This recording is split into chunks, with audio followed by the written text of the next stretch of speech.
네, 소프트웨어 아키텍트의 역할.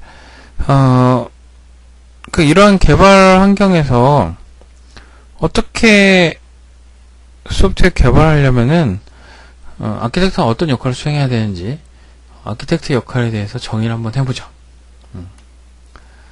아키텍트는 앞서서 얘기한 이런 비즈니스적인 환경들을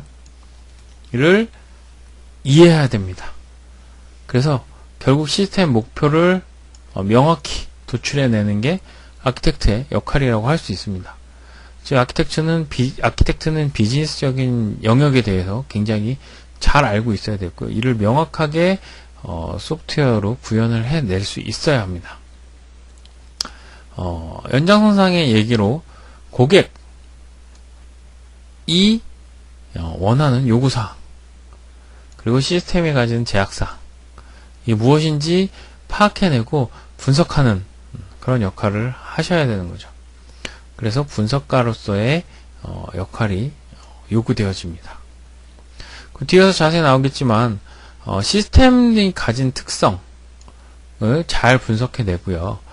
이 시스템에 요구되어지는 특성들을 만족하게 하는 기술, 즉 구조, 여러가지 패턴, 설계 전술 이런 해당되는 내용들을 찾아내는 역할 이런 기술들을 기반으로 해서 결국 구조를 만들어내는 역할을 수행을 하게 됩니다.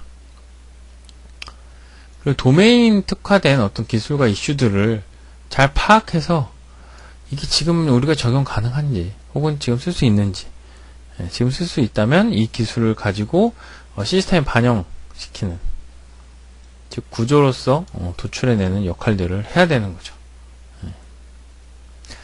마찬가지로 어떤 기술들을 요구사항 분석된 요구사항과 그리고 비즈니스 목표 이 앞쪽에서 설명을 했던 내용들을 고려해서 결론적으로 설계 전략 즉 설계 규칙을 세우고 유지한다. 유지하는 게 굉장히 좀 큰 역할인 거죠. 설계로 끝나지 않고 이게 구현 테스팅까지 쭉 이어져서 관리할 수 있는 이게 유지한다라고 보는 거죠. 이런 역할을 수행하셔야 됩니다. 그리고 아키텍트는 일관되게 시스템 아키텍처를 구축해야겠죠. 그리고 변경사항 등을 관리해서 관련된 모든 이해관계자 의사소통을 수행하는 커뮤니케이션이 아키텍트에게는 굉장히 요구되는 그런 스킬 중에 하나입니다.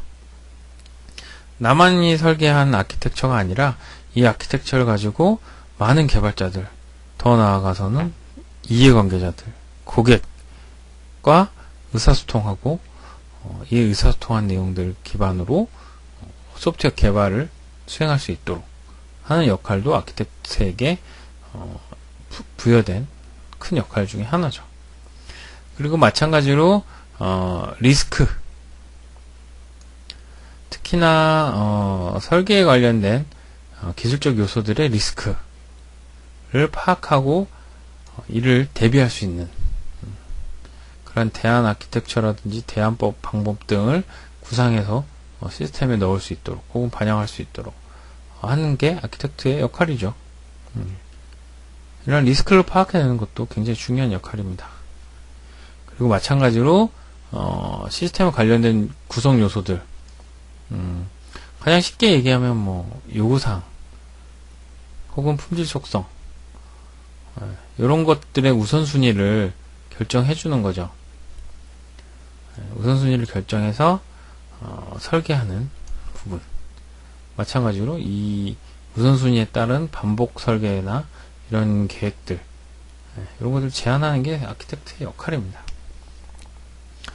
그래서 아키텍트라는 거는 한마디로 얘기하면 슈퍼맨에 가까워요. 개발자로서 필요한 모든 능력과 비즈니스적인 영역에서 일정 부분에 해당하는 비즈니스적 마인드부터 시작해서 사람들과 교류하는 능력, 관리하는 능력, 커뮤니케이션, 발표 능력, 설득할 수 있는 능력, 이런 것까지 다 요구되어지거든요. 그래서 개발자로서의 능력과 어떤 영업적 마인드 혹은 비즈니스적인 요소들이 다 필요한 그 직업이 아키텍트입니다. 그래서 해외의 사례를 뭐 얘기하면은 뭐 빌 게이츠도 마찬가지고 주커버그도 마찬가지고 스티브 잡스도 마찬가지라고 전 들었어요. 그래서 그분들 명함에는 좀 이제 자기가 기술적으로 경영상의 게 아닌 개발이나 기술적으로도 우위가 있고 백그라운드가 있다라는 걸 강조하시는 CEO나 그런 책임 경영층들은 자신의 명함에 칩 아키텍트라는, 즉 아키텍트들의 수장이다 라는 타이틀을 꼭 붙이고 다니신다고 해요. 그만큼 해외 사례에서는 아키텍트가 개발자로서의 최고봉으로 여겨지고 있고, 그 최고봉들 중에 최고봉이라는 그런 수식어를 굉장히 좋아하는, 즉 제 개발 사이드에 굉장히 큰 그런 영향력을 행사하고 있다 라는 부분을 얘기하는 부분으로서 아키텍트다 라는 그런 사례들이 있죠. 우리나라 같은 경우는 아직 아키텍트에 대한 개념도 명확히 잡혀져 있지 않고요. 아키텍처 활동 자체가 활발하게 이루어지고 있지 않기 때문에 아직까지는 그런 부분에 있어서는 조금 미진한 부분이 있습니다. 분명 설계에 대해서는 거의 뭐 10년, 20년 전부터 얘기는 해왔는데 아직까지는 잘 커지지 않고 있어요. 그렇지만 분명한 거는 향후 여러분들이 계속 개발자로서 살아가고 성공적으로 개발을 하시려면은 결국 아키텍팅이라고 하는 부분들의 기술들은 분명히 필요할 거고요. 그리고 지금도 상급 개발자 혹은 뭐 시니어 개발자라고 하시는 분들은 분명히 관련된 이런 기술들을 익히고 계시고 이런 활동들을 분명히 하고 계실 거라는 거죠. 그렇지 않고서는 아마 버티시기 힘드셨을 거니까. 이런 역할들은 다 하고 계시지만 구체화되고 명확화되지 않았다는 그런 내용들로 좀 이해하시고 향후에 대비를 좀 하시는 게 좋을 것 같습니다.